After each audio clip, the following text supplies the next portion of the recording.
and welcome to Wrestling at Random. I'm Jeremy Deemer. And I am Adam Summers. This is the podcast where every week we dump all of the internet's wrestling content into the randomizer. We fire it up. It selects a show for us to watch at random. And it could be from anywhere, anytime. And this one is, we're going back. We're going back in time to April 10th, 1982.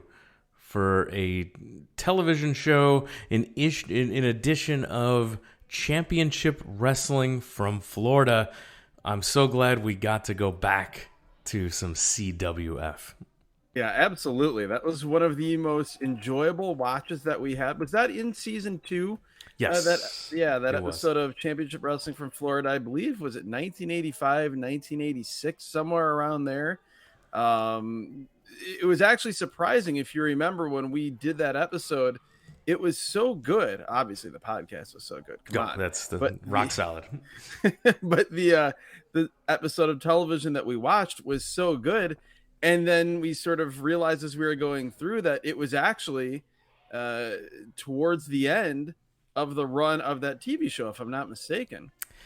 Yeah, the randomizer loves to take us to the dying days of a territory. And yes, January 19th, 1985 was that episode, which had, among many other things, the greatness of Percy Pringle, the side-by-side comparison of Jesse Barr and Ric Flair. Oh, the bookends were officially on the same show. Yes, so that is season 2, episode 9. Rick Rude being hilarious and awesome. Yes, so you can go back in the archives of the free feed, which you are listening to right now, and check that out if you hadn't. Here, though, 1982, if you're listening in linear fashion, almost 40 years to the day since show took place. I didn't even notice that.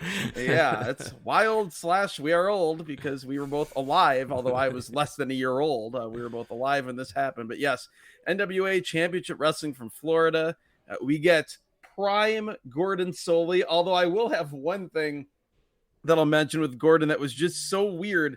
He had one tick during one match that he just couldn't kick. Yeah, Gordon looking like $1 million in the studio, where this is studio wrestling. So you've got the desk where Gordon Solie is sitting, joined by a cavalcade of characters that we will go through in this episode. Fun. And we should mention, though, that it's in a studio, but this is not the tiny shoebox of a studio that a lot of other wrestling studio-based TV shows would happen in. While it's obvious this isn't an arena, it has, when they go to the ring, it has a bit more of an arena-type feel than you would get, say, in the studios of WTBS. Yeah, and it was Gordon Solie wearing a black and white checkered jacket that was fantastic. Very, as one does, very big in 80s. Yeah, so he looking like $1 million. Gordon Solie. Is it a jacket? Is it a couch? Is it wallpaper? All valid options. It's all known as the right choice, and definitely of the times. Gordon welcomes us. The voice of Gordon Solie welcomes us to the show as already in ring. We have Sweet Brown Sugar defending the Florida Television Championship against Dory Funk Jr. The match already in progress. Yeah, I was not expecting, I guess I should have been, but I was not expecting Dory Funk Jr., and I sure as heck was not expecting a title match involving Dory Funk Jr. to be joined in progress as the opener of the show, but that's exactly what we have here. Gordon Solie sets the scene, tells us that we are 3 to 4 minutes in. We also learned that Dory Funk Jr. is the international champion, whatever that is or isn't. I had flashbacks to the big gold belt and a unification match at a Clash of the Champions we reviewed earlier on in season 3. There's also a couple other noteworthy things about this match before we actually get into the action, such as it is. Referee Tommy Young in his prime is incredible here. And then in the corner of Dory Funk Jr. is a heel David Von Erich interfering. Wow. This is so I didn't realize this was going to be a heel David Von Erich out there when we're told he's out there with Dory Funk Jr., I'm like, that's weird. And yeah, later on in this match, he starts laying in some boots and throwing the guy around. I'm like, this is crazy. A heel, and he's mean mugging for the camera. David Von Erich. It was really, really strange. So weird. We joined the action with Dory Funk Jr., as he is wont to do, having an arm bar on Sweet Brown Sugar. Sugar tries to punch out, hits a sunset flip, only a 2 count, and then hits several great drop kicks. And we had a few glimpses of Sweet Brown Sugar here throughout 3 seasons of this podcast. And I always am like, oh yeah, this guy's better than I remember. This guy's a good wrestler. Yeah, some great drop kicks, a headbutt, and Sweet Brown Sugar's on fire to start the show off. And Funk then lays in a couple of his big forearms, which we're huge fans of here on the podcast. Is Dory Funk Jr. forearms. The European uppercuts. He's also great here, old, even though he isn't quite as old. He's Dory Funk, so he always looks the same age. Old Dory Funk Jr., veteran, lures Sweet Brown Sugar into the corner, hits him with the knee, hits a bunch of European uppercuts. But yeah, we get a flying cross body by Sweet Brown Sugar, but Dory throws him out to the floor, and that's when dastardly David Von Erich springs into action. He body slams Sweet Brown Sugar on the floor, and then he throws him back inside to have Dory turn around, throw him right back outside, and David lays the boots to him. Heel David Von Erich. I was not emotionally prepared as someone who grew up as a kid who idolized the Von Erichs. As I've said before, the 2 shows that we got on TV when I was a very young child in New Orleans.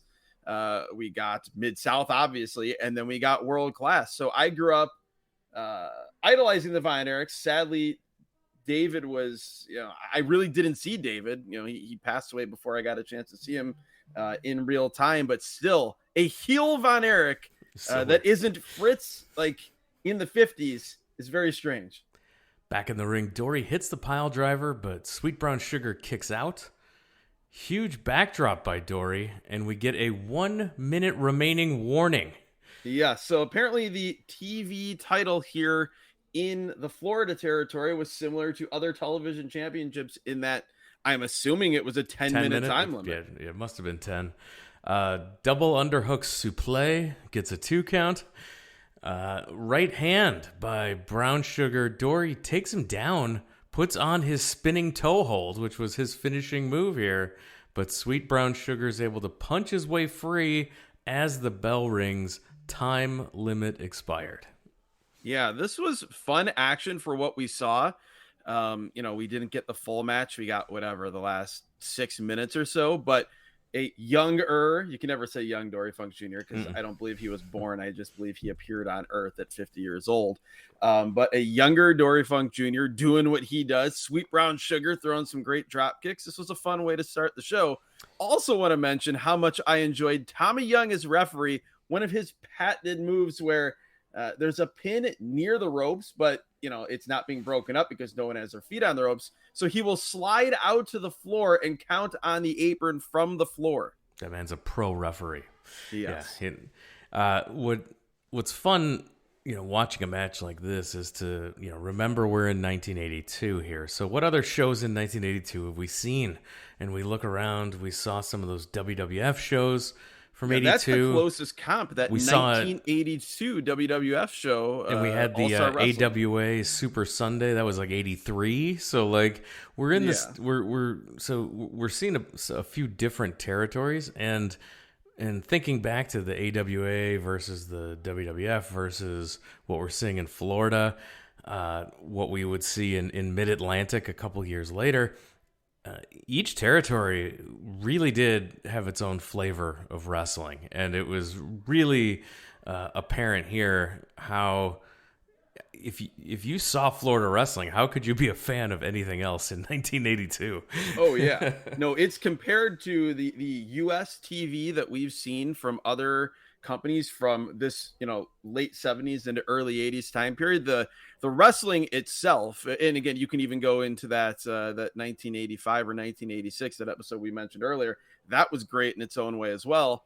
But yeah, this is miles ahead already of that All-Star Wrestling show from the same year that we reviewed. Gordon Solie is joined by Barbara Clary. Yes, a woman named Barbara Clary, who seems far too normal for this professional wrestling business. She is a professional broadcaster for her segment called Take 5 with Barbara. And I Googled Take 5 with Barbara Clary, and like it's a known thing. Like this was a recurring segment for years here. So interesting. Yeah. She says that we'll see a video with Dusty Rhodes, and we'll get news on the Moth Festival, I believe she said. I thought it was the Mall Festival. I'm going with the Moth Festival. That sounds far more deserving of a documentary on Netflix. Gordon, we also, as you noted, he has a great checkered sports jacket with the CWF logo, and he has, for some reason, a big trophy next to him. Don't know why. We come back from commercial. We're with Barb, and we have film, which we've seen a brief clip of this before on a different show that we've reviewed, but here we get a bit of a longer take of Dusty Rhodes singing back up and I think playing cowbell with Willie Nelson and his band as they play the famous song Whiskey River. This is incredible. This was nuts. Like, this is a big Willie Nelson show. Yes. And there's a bunch of like people on stage like playing instruments, and then Dusty Rhodes there singing some backup with Willie. Yes. Whiskey River. Unbelievable. What a star Dusty Rhodes was to be part of this whole thing. Yes, and he was on tour hanging out with Willie Nelson. They were good friends, and yeah, you forget, I guess, if you weren't around during this time period, or if you didn't really understand the territory days, just how big of a deal in certain parts of the country Dusty Rhodes was, and this was a clear example of that. And it wasn't just parts of the country, because we go from there to, honestly, one of my favorite things I think we've seen on any show that we've reviewed for this podcast, just because it's so surreal. It's Dusty Rhodes in Japan being interviewed by a New Japan announcer. He is standing in front of the New Japan ring. There are young lions working out in the ring behind him, doing moves, practicing behind him, as Dusty Rhodes is just going off talking about how the young wrestlers behind him are trying their hardest to fill Inoki's shoes, but they can't, just like no one in Florida can take my place.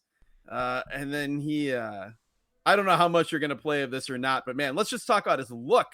That hat, it's like a fedora.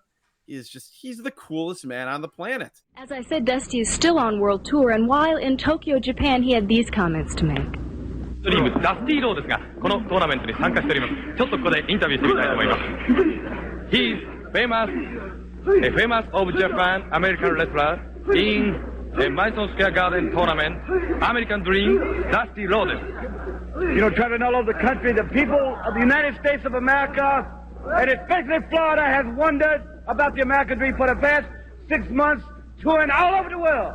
You see behind me right here, the young generation of wrestler right here in Nagoya, Japan, training to fill the shoes of the great Inoki. Inoki's great shoes, they are not ready to fill them shoes, just like in the state of Florida, in America, in the United States. Dusty Rhodes, the American Dream, is Tower Power. There is nobody, the fastest gun in the West. There's always a new man coming to get the fastest gun, and there has not been one yet to take the American Dream. I'm coming home. There's been a lot of talk that Dusty Rhodes, the American Dream, has left Florida, has went to Texas, has went to Georgia, has went to New York, went all over. Florida is my home, remains my home. Now chasing Ric Flair all over the country. It's finally come down to this. Everybody hears that at any time, Ric Flair can be beat. Well, they know with me in any arena, at any time, in any building, it's going to happen. 2 times World Heavyweight Champion. Only man to beat Harley Race 2 times. So I'll tell you where I'm coming from right now. Dory Funk Jr., Kendo Nagasaki, anybody in Florida that thinks that because I'm way across the ocean boogieing, because I'm way across the world winning tournaments, that I'm ready to go someplace else, I'm coming home. You get ready for it.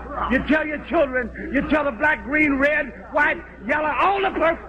Get around the TV set. The Dream's coming home. And let me tell you something, Dory Funk Jr., And you remember this, Ric Flair. I'm going to leave you with this. This concert is not over till the fat lady sings. You understand what I said? ということでかなりエキサイティングな口調です。それではこの辺で。Yeah, this was super cool to see the Dusty knowing and the announcers knowing that this was going to be shown in America. Yes. So trying to speak English with the interview as well, and yeah, this was again, just when you thought, oh hey, Dusty's a big star hanging out with Willie Nelson. No, he's also like touring the world as a professional wrestler. So yes. he's in Japan doing a tour.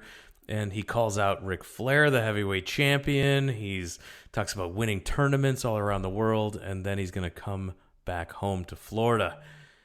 I also love how we see the workout happening in the background, but it's close up enough on Dusty that you can't really see what's going on. And then we get a couple seconds of the camera further back, and you can see the wrestlers working out in this darkened arena, and it's just this really cool little just few second snapshot of something that you would otherwise never get to see if you were watching New Japan Pro Wrestling somehow in 1982. You didn't get to see footage like this. So very, very cool. We then get a Mall or Moth Festival recap with Sheriff Joe joining the show. Oh my God. This segment, however long you think, it went 10 minutes longer than that. There were so many awards and commendations. There were phrases that were not said in a intentionally damaging way, but talking about other abled people in terminology that would never be okay now. It was the name of the charity. That was the weirdest thing about it. Just not okay, but different again, times. It's 1982. Yeah. It's a different world. But yes, we have Deputy Sheriff Howard Godwin in the ring wrestling with Mike Graham. Mike Graham wrestled Deputy Howard, who is a legit cop who is there doing fundraising. Yeah, this was wild. The guy there, the sheriff that's there, says he put on a good showing. We're proud of him for wrestling. Then we have very, very tall Sheriff Chuck Cobb, an unnamed wrestler, gets behind him. He's so tall that he can't choke him out without getting on the rope. So he stands on, I believe it was on the first or second rope, puts this Chuck Cobb sheriff character in a sleeper, and Chuck Cobb immediately collapses like a ton of bricks. It's like he melted. He goes to sleep. And of course, because it's the 80s, the wrestler then wakes up the man who he put to sleep. I was so happy to see whoever this wrestler was take the time to gently wake him up instead of slapping him on the back. He was showing you I've never seen the nice way to wake someone up from an 80s sleeper. So this was good to see. This does not end. No, awards galore. We've got keys to this. Before we get to the awards and the keys to the city, we get the most 1982 looking footage ever. Is this weird static shot that looks like it would be a security camera, but security cameras didn't really exist in that way back then. But it's the Chamber of Commerce parade with Eddie Graham, who runs the territory. He's just glad handing with kids. Then he's here in studio, and someone from the Avon Park Rotary Club gives him a key to the city. There are more. The Rotary more Club, coming, the Rotary Club raised $6,000. We see the Rotary Club giving away memberships and awards galore. Certificates of appreciation to a young pre-Magnum TA, Terry Allen. I'm frantically Googling, what's a Rotary Club? I feel like Rotary Clubs were a big deal. It's like a business chamber of commerce sort of thing. This I is guess. a big deal. This was a but big in deal. the 80s, I feel like you always heard about Rotary clubs, and now you hear about them about as often as you hear about Rotary phones. No, I always lumped them in with Knights of Columbus and other stuff, Yes. like places VFW where I halls. would VFW places where I would randomly see punk rock shows and places wrestling where I would shows. See indie shows. Yes, indie wrestling shows. So a lot of punk rock and indie show crossover there for that. But I group it in with with that. But yeah, Rotary Clubs handing out awards. This segment went on a long time. It was legitimately at least 10 minutes. We have some man named Keith Albritton who shows up and gives an award to Mike Graham. I guess it was Mike Graham that choked out the sheriff. I don't know. He says he was nervous, but he treated the sheriff gently. So maybe if he gets pulled over at some point, the sheriff will have leniency on him.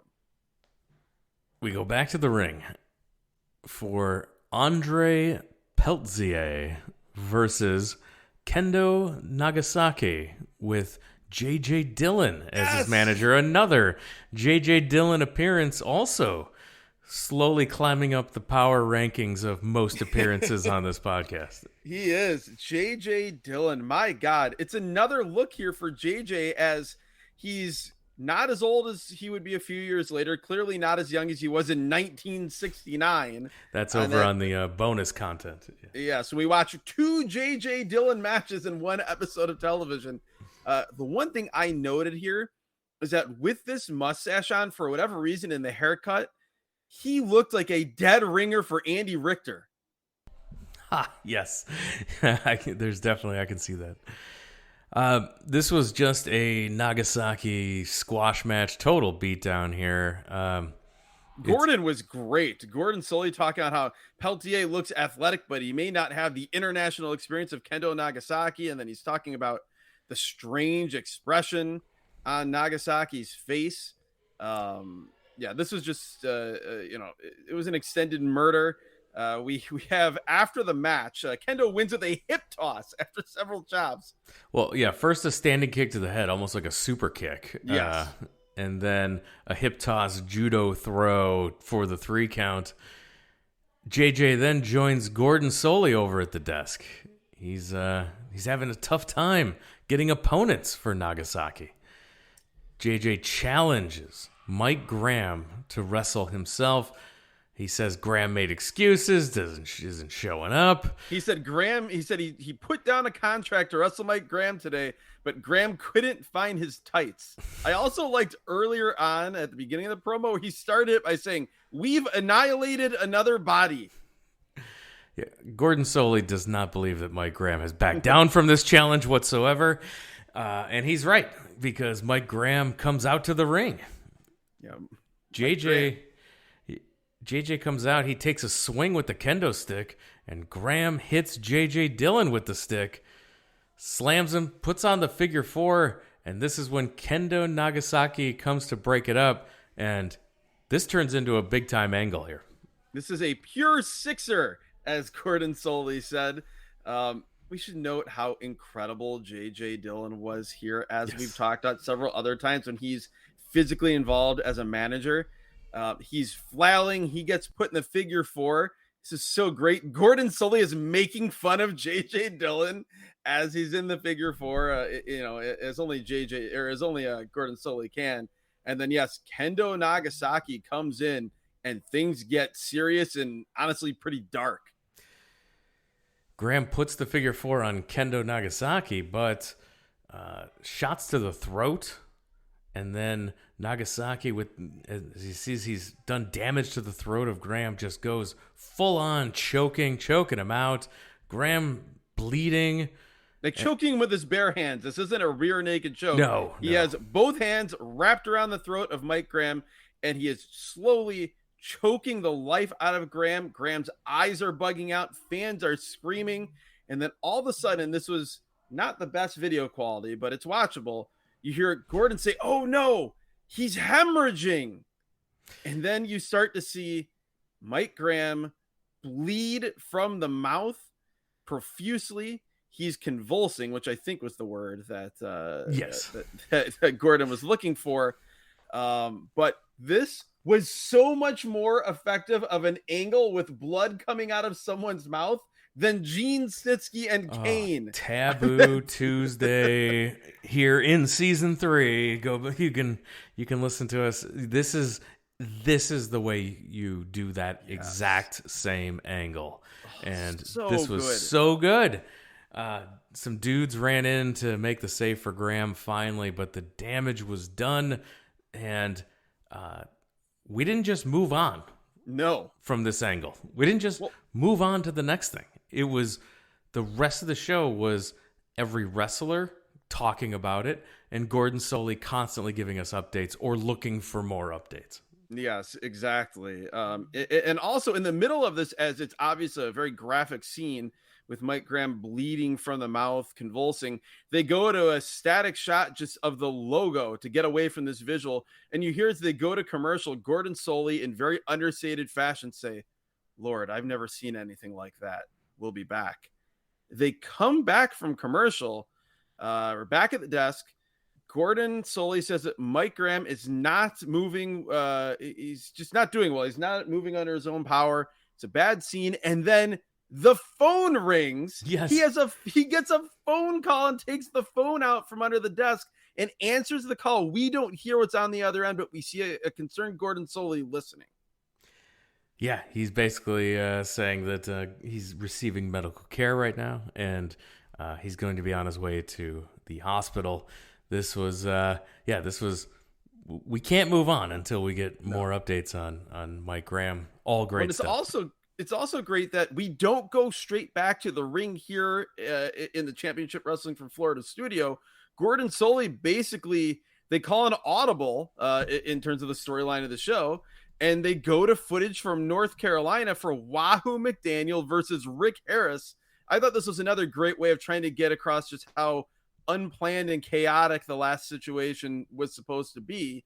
Yeah, we can't possibly go to another match at this moment. There's too much going on. Yes. Everyone's focused on Graham, so let's throw it to Charlotte, North Carolina. Standby match from another territory. Another territory. We just drop in this video of this match. Wahoo McDaniel versus Rick Harris from Charlotte. Bob Caudle and David Crockett on the call. Yes. And yeah, this was great because it's a completely different studio. It's a completely different announce team. It's a different territory altogether. You know, you've had to leave the territory while they get their stuff together here. Yes. The match itself, really not much. Wahoo squashes Rick Harris. My favorite thing about this by far, Wahoo hits the tomahawk chop, or as Bob Caudle calls it, the Tommy Hawk chop, which gave me visions of Chicago Blackhawks mascots. But the sell from Harris on this tomahawk chop that he took was like nothing you've ever seen in your life. He gets hit over the head, top of the head with a chop, and this causes him to leap high into the air and plummet back to earth and the mat below. This was amazing. Wahoo did hit two pretty big chops to the chest. Real good sound and a good job by Harris selling that. The first chop, the opening chop of the match, he just went down like a tree. And the match ends with a chop to the head and Wahoo getting the victory. We then go to more footage. This time, it's NWA World Champion Ric Flair. We see him arriving via limo to his private plane. Yes, this was fantastic. And even before it, again, Gordon Solie, a god among men here, in his prime, the best to do this particular job as far as the guy who is the studio host and play-by-play guy. We come back from commercial, and he says that he was having dinner with someone just the other night, and they were telling him, they were talking with Gordon about just how first class Ric Flair is across the board. And then that's how Gordon pitches to this video, which if you follow us, which I can't imagine you don't, if you don't, you should, at Wrestle at Random on Twitter, Instagram, everywhere else, you would have seen a GIF of this video feature from the little commuter airport, Ric Flair being a rich dude doing rich dude things. You'll never let it be said that Ric Flair, the world's heavyweight champion, isn't a generous man. We get thousands of letters asking what really makes Ric Flair tick. And for all those thousands of fans out there that don't know, it's not just the fact that I'm the most finely conditioned athlete in all of wrestling. It's not just the fact that I'm a tremendously wealthy man, that I can have any woman I want. It's the fact that I live a lifestyle never, ever equaled by any other man. My man Sam right here. Check out this limousine, my own Learjet. And look what I travel with, the most beautiful women on the face of this earth. This is why the world's heavyweight champion, not Joe Montana, not Burt Reynolds, not turkeys like that, but a real man, the world's heavyweight champion. That's what makes me a little different. Come on up here, ladies. Let this camera get a little better look at you. Jan, darling, I didn't expect to see you for another week or two. Champagne and caviar is ready whenever you are, Rick. Well, thank you very much, darling. Laura, how have you been? You see, ladies and gentlemen, whether you like it or not, this is what makes Ric Flair tick. Woo! Setting the world on fire. Ladies, we better be off. We don't want to keep them waiting in that next city. Take care now. Remember one thing. Diamonds are forever. All right. Despite the national economy being in a deep recession, world heavyweight champion Ric Flair always travels first class. After Ric Flair and his plane and his ladies, we go back to this. We go back to another match here where it's. I don't know where this was taking place. I don't know if you picked up on that or not, but I did not. This is an arena, though. I think it's Florida territory, but this is an arena. This is not a studio. Loud people screaming, going crazy. We don't know where it's at in Florida, but yeah, definitely like this is Dick Murdoch taking on the Iron Sheik. Yes, and it's like the Iron Sheik here in 1982, just before he would go on to beat Bob Backlund to win the WWF title. He's like just a jobber here. Dick Murdoch is just beating him down. Murdoch attacks him, beats him down with the Iranian flag, and then we jump ahead in the match, and Sheik is beating on him until Murdoch fights back with a perfect drop kick from Dick Murdoch. Awesome. Dick Murdoch, one of the most underrated drop kicks in wrestling. Always great to have that tall, beer-bellied dude. It's on the Jim Neidhart Mount Rushmore of guys with big bellies doing drop kicks. Jim Neidhart, even although the belly was a bit more defined, Road Warrior Animal. Sure. Another great underrated standing drop kick guy. But yes, Murdoch with a big drop kick. He had thrown a great Dick Murdoch punch right before that. He's going full Dick Murdoch style jabs. A big right knocks him down.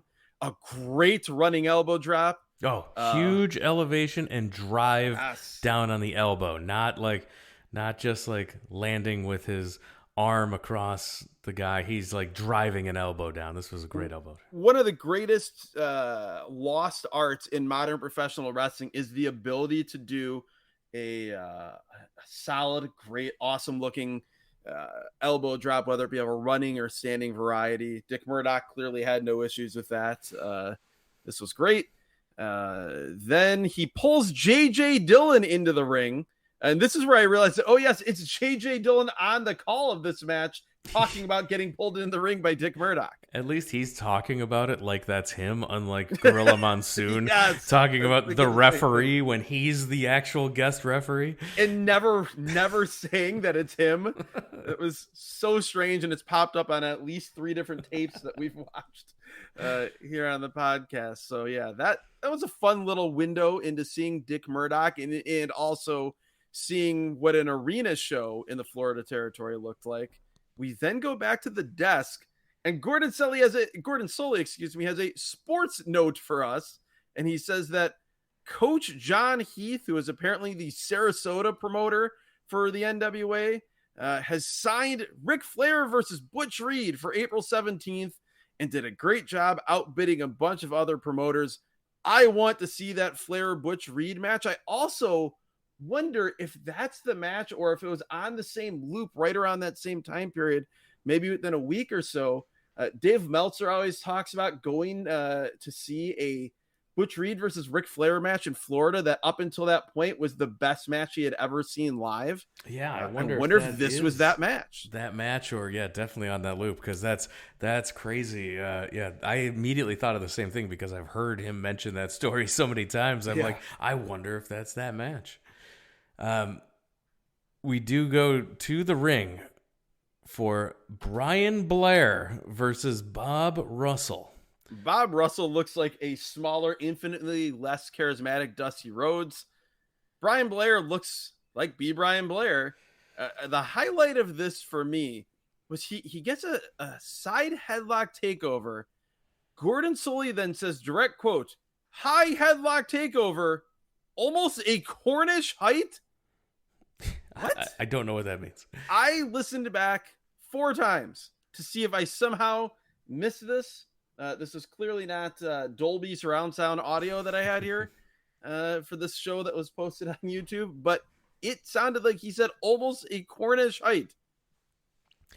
We get a airplane spin by Blair. He puts on a Cobra clutch, and Russell passes out. Brian Blair is your winner.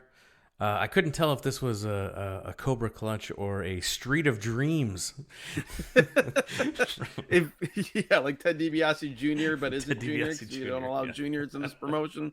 Yeah, variation of the Cobra Sleeper is what Gordon Solie calls it. He starts talking about a bunch of different nerves, the carotid artery, and then he makes sure to tell kids, don't try this at home, which he got serious. Yes. Like pulling up a chair, like gather around, kids. This was clearly his grandchild had put someone to sleep using this. Yes, gather around, kids, youngsters. This is a dangerous hold. I Don't also try this feel at like home speech. Yeah, like I just think back to as a kid, like with my friends, whenever someone would say, "Don't try this at home," this was the surest indication that then a kid was going to try it at home. 100%. So 100%. I'm sure there were dozens of children in the moments immediately after this that put their younger brother in a variation of a Cobra Sleeper. So yeah, I mean, my go-to was the figure 4. I always loved to throw figure 4 on. I had a figure 4 locked on me by my older brother's best friend. There you go. I believe at a WWF pay-per-view, because we used to go to his house because he would get the WWF pay-per-views since we were under a strict like one pay-per-view a month at most limit, and we were a WCW house, so we'd go there. And I remember getting put in a figure 4 by this kid, and then even worse, being put into a sharpshooter. Oh, that I have intermittent lower back problems that seem to flare up maybe once a year, and I still wonder if it all stems back to that afternoon where I was put in a sharpshooter. I used to climb on top of the dresser so there is nothing that starts with I used to climb on top of the dresser that can ever end well. Yeah, like, so I'm standing on top of the dresser as a child, and like I am near the ceiling, I'm crouching down, and I'm a small kid, and I'm still crouching down because I'm that close to the ceiling, and I would leap off of the dresser onto my little brother to drop the Macho Man-esque flying elbow off the top. I did that a few times before my parents swapped out a wrestling buddy for my little brother, and those WWF wrestling buddies became I was dropping elbows on them instead. There you go. Just like the commercial would tell you to do. That also just brought back a memory of me as a kid running, and this is because seeing someone do a somersault on wrestling, running into my room, like the length of the hallway leading into the room, running into my room and doing a full flying somersault onto my bed, and the bed just collapsed. And I was not a large kid. Like I was a normal to below normal sized kid, and yet I snapped the boards on this admittedly pretty small and probably not the most well constructed bed that used to be like part of a bunk bed set. But that was not good. It was like snapping the boards on a wrestling ring, I guess. I always laugh. I'm like, it's a miracle that anybody made it out of the 70s and the 80s. Yeah, any children made it out of the 80s alive. It's nuts when you think back to it. I remember, just quick aside, but that's kind of what we're doing right now. I remember I think it was like a year or two before me I guess it would have been in chemistry class or science class, whatever it was, in 6th grade. So first year of junior high, hearing stories that just a year or two prior, one of the things they had you do, like a little like in-class lab, You would dip your hands in vats of mercury. Oh God. To see how the mercury reacted. Like, they might as well have had them huffing asbestos while they were at it. Like, extra credit. Yeah, exactly. It is incredible that any of us survived. If you were an 80s kid, or even in the early 90s, like I think of shop class. My God, how any of us still came out of that with all 10 fingers is a miracle. We had to check in on the health, well-being, and for a guy who needed a miracle, and it was Mike Graham. He was still down, still being attended to in the back, and Jim Garvin, you know him as Gorgeous Jimmy Garvin. Jimmy Jam Garvin. This is Mr. Serious Jim Garvin sitting down to join Gordon at the desk. He says he just got an update. The doctors are still with Mike Graham. He recaps what happened in case you just tuned in. Talks about the 2 thrusts to the throat, getting choked out, and Gordon is concerned here. And Gordon's doing a great job of listening and being concerned as Jimmy Garvin's explaining what's going on in the back. And he calls it a tragic situation, Gordon says. This segment with Jim Garvin and Gordon Solie sitting at the desk talking about what happened to Mike Graham, while also talking about how Jim Garvin is just kind of passing back through Florida on his way to Tokyo. If you want to show someone how wrestling was different back in the day, this little throwaway segment could be what I would show them. It's so different from anything you would ever see on anything approaching a modern television show. It's so much more authentic and real and grounded than anything you would see. This might be my favorite Jim Garvin thing I've ever seen. He was so likable here, just as a guy from Florida coming back home for a few weeks. He says, it's just so nice to see all my friends. I might watch some of the matches before I go to Tokyo. He jokes about the Michigan snow. He'd been wrestling in Michigan and Ohio, and that doesn't really work. It's not for him. It's not for him. It was just, I just thought this was such an endearing little segment that reminded me of, on top of the outlandishness and the physicality of pro wrestling, things like this were what endeared pro wrestling to me as a young child. Yeah, and it was great to talk. Here's a little character profile, get to know Jim Garvin, or get to reintroduce yourself to him. Yeah, and at the same time, recap the major angle that's been the through line of the entire show in a very organic way.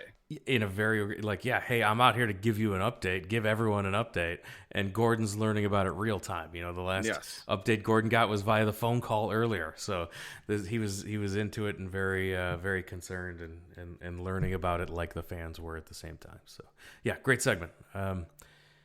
We then go to the ring for an even better segment: Hacksaw Butch Reed versus an unnamed jobber. Yes, I have it written the exact same way. Unnamed jobber.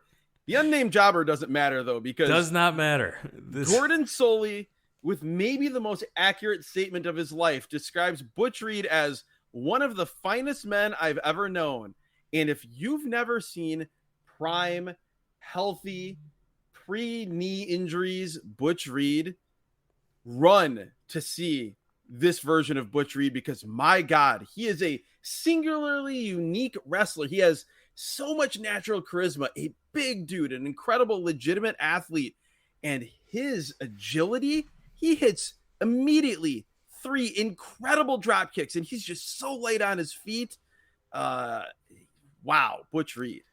Yeah, go. So you can see him in a quick squash here. You can go back to the Mid-South show we did earlier, where we got to see Butch Reed on promos as part of a major angle. So yeah, definitely those two are good starting to break down Butch Reed's. He looked so good here. He hits a flying crossbody. He gets the immediate win. My takeaway, and we talked about this when we saw Rocky Johnson on a few of those old WWF shows.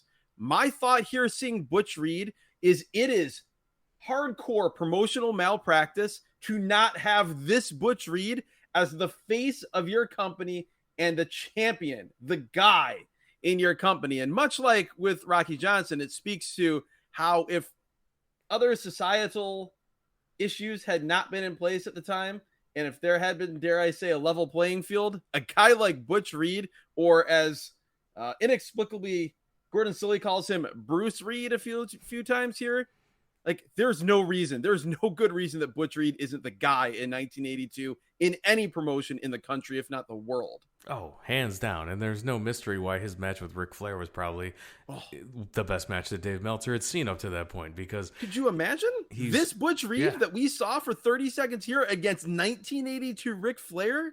Had to be incredible. I mean, you mentioned the drop kicks to start the match. Like, nobody's starting matches in 1982 with like 3 fast drop kicks, especially not guys the size of Butch Reed. No, he dances a little bit, showing some charisma, and then hits that high cross body, but it's an aggressive cross body. It's not just like it's guy's running into you. He's running into you with the cross body to get the pin. This was an awesome squash, and if you saw this, you're like, I need to see more Butch Reed. If you saw this, it's I need to buy a ticket for wherever Butch Reed is going to be. Yeah, exactly. Right now, I need to go. I need to hop in my car and go to Sarasota to see this man, Butch Reed, go after Ric Flair in the NWA World Heavyweight title. It was one of those squashes where you both love it and are frustrated at the same time. It's so great that it's such a quick squash. And then you're also like, man, I wish we could have gotten 5 more minutes of that, which is exactly the point. And the show closes with a duration match.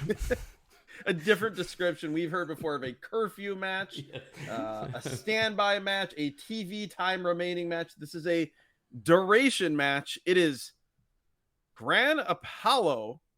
El Gran Apollo teaming with Terry Allen, a young future Magnum TA. He does not have the permed mullet, but whatever effort he neglected to put in terms of not growing a mullet, he put that extra effort into over perming this perm. Wow. And a mustache. This is he in some ways looks more Magnum TA than he ever did. Their opponents, Don Diamond and Cyclone Negro.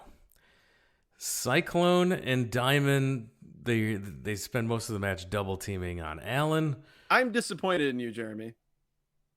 I just have to say it. I thought the first thing you would say about this match would be righteous indignation about how Terry Allen and Don Diamond, opponents here, were dressed like tag team partners. I know, and I was mad, but then I was like, maybe it's not as egregious. Maybe it's just a copy of the video that we have here. No, but they're wearing the same short yellow trunks. It's like the same shade of gold. Like yes, the same boots, everything.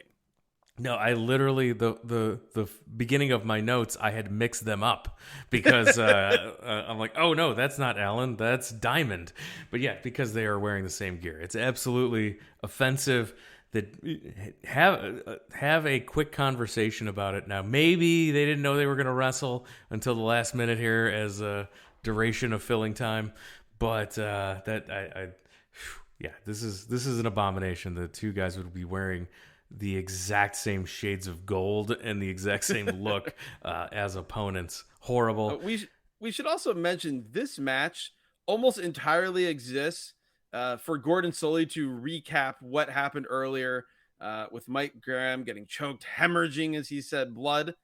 We also have, and this was something I did not expect, future NWA owner and manager of Big Daddy Yum Yum briefly in New Japan Pro Wrestling, Bruce Tharp, joins Gordon Solie for an update where they actually cut away from the action and take the camera to the desk to get this update where Bruce Tharp says that that Mike Graham has been rushed to the hospital with, quote, serious injuries. Apollo gets the hot tag and he runs wild. El Gran Apollo really good babyface fire. I don't know who this guy is, but looking good here. All 4 men get in the ring as TV time runs out. The credits start rolling. Well, before that, I just want to talk about how great Gordon Solie was at the end of this match as Apollo is running wild. His call, it's like he's calling the Kentucky Derby. It's the only way I can describe it. It is fantastic. Yeah, the credits are rolling. They're still wrestling and fighting in the background. And then all of a sudden, Diamond tries to slam Allen, but Apollo drop kicks his partner, who lands on top of Diamond. Terry Allen gets the pin. So we did get a finish before the match went off the air. So apparently the duration included the credits, and they got this finish right under the TV time remaining time limit. I was not expecting that. I was rewarded for watching all the way to the end. I thought Magnum TA, or I should say Terry Allen, thought he looked great here. He obviously wasn't what he would be a few years later, but his selling was awesome. Like, you could see this was a guy beyond, the level of the other guys he was in the ring with. I also loved finding out that Gordon Solie's wardrobe was provided by Giorgio's Gents Clothing Store, which I spent way too much time trying to find out about, and I cannot. The closest thing I've seen is there's a Giorgio's of Palm Beach luxury men's and women's Italian-made clothing, but I don't know if that's Giorgio's Gents. I don't know, but yeah, I noticed that as well. Very, very fun, very 80s show. The only thing that would have made it better was if we had commercials. But this was super fun, and it's a treat to go to Championship Wrestling from Florida. I think this is between the 2 TV shows we saw and the Battle of the Belts that we also reviewed. Yes, with that early Great Muta as the ninja. Yeah, I mean, the Florida territory would have been my favorite, I think. I would have, if I was coming up, if I had like access to, if you were Florida, like Dave and you somehow had access and like he had some sort of streaming service that no one else had in the 80s, and he was able to watch everything. Yeah, if I had like family that had like grandparents that I would visit that lived in Florida and got to watch Florida wrestling, I would be coming back telling all my friends in Chicago about how much better wrestling is down in Florida. Yeah, this would have been I think my favorite wrestling around the country. Yeah, I'm right there with you. I think maybe with the exception of Mid-South, which I find holds up every bit as much as it did when I first watched it as a very young child. To me, Florida is right there with it, and in some ways it feels almost even more vibrant. And I would say the thing it has undoubtedly over Mid-South is Gordon Solie on commentary. Like, as good as Bill Watts was at hitting his points and getting the storylines over, there's nothing that's better than prime Gordon Solie guiding you through an hour of really vivid, vibrant 80s pro wrestling television. And yeah, I think of any of these territories we've gone back and watched, I think I would agree that Florida's been my favorite. Yeah, it's so good. And all of the clips we talked about, of course, are on that social media. It's Twitter @WrestleAtRandom. Same for Instagram, Facebook.com/WrestlingAtRandom. You can get the entire back catalog. We mentioned a few of the shows where we reviewed past Championship Wrestling from Florida episodes. Those are all available in the back catalog of this podcast. It's evergreen content. It's waiting for you. If you haven't listened to it yet, you can go back and listen to it now. It is brand new, just like it came out. Evergreen content for free in the back catalog. WrestlingAtRandom.com has all of the episodes. And if you want bonus content, if you're like, dude, I already listened to those, I wish that you had more new content. Well, we do. We have a bonus content feed where every single week we're pumping out additional episodes. There you can subscribe via Patreon, patreon.com/WrestlingAtRandom. There you can, for $5, you can unlock the entire back catalog. 60-some episodes at this point of the recording of additional content waiting for you over there. If you're in your Apple Podcast feed, click the subscribe button, and for that $5 for the month, it unlocks the entire back catalog right there in your Apple Podcast feed, or whatever paywall that we're currently behind as of the time of you listening to this. There, you just sign up once. It unlocks everything. You can binge as much as you want in that month.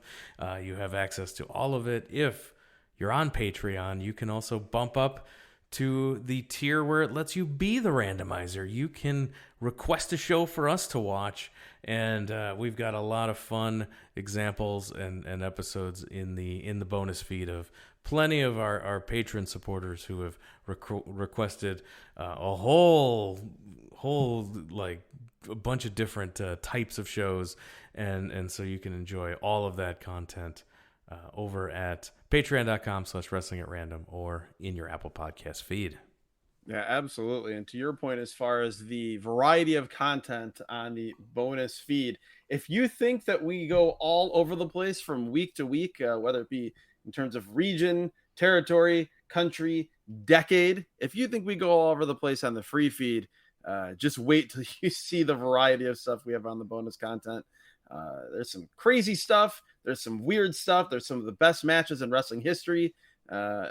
We've reviewed all of it over there, and it's definitely worth checking out.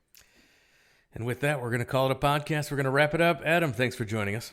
Thank you, Jeremy. Thank you, Randomizer. I have no problem with it ever bringing us back to Florida. And thank you, Gordon Soley. Man, Gordon Soley, the best. Thanks, everyone, for listening. We'll talk to you again next time.